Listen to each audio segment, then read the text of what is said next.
তাহলে ইকুয়াল এখানে আমরা কি করব a স্কয়ার মানে হচ্ছে 4y whole square square minus 2 এটা হচ্ছে সূত্রের 2 এ হচ্ছে 4y 4ab b হচ্ছে 5x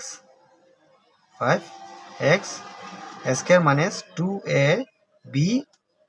প্লাস b স্কয়ার মানে হচ্ছে 5y 5x whole square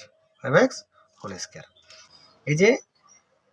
a minus b whole square সূত্র কি square minus 2ab plus b square. এখন আমরা কি করব এখন আমরা এখানে এটা ভেঙে লিখব এখানে 4 কয়টা আছে এখানে 4 আছে দুইটা 4 এর উপর যেহেতু স্কয়ার আছে তাহলে 4 হচ্ছে দুইটা 4 ইনটু 4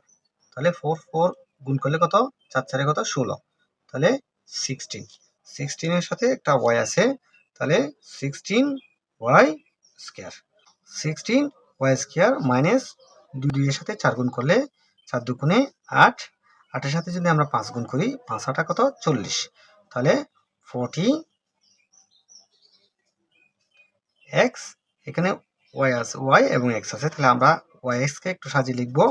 xy করে লিখব এখানে প্লাস এখানে 5 কয়টা আছে অর্থাৎ 5 কয়টা আছে 5 আছে দুইটা 5 এর উপর যদি স্কয়ার থাকে তাহলে 5 ইনটু 5 তাহলে 5 5 কত 25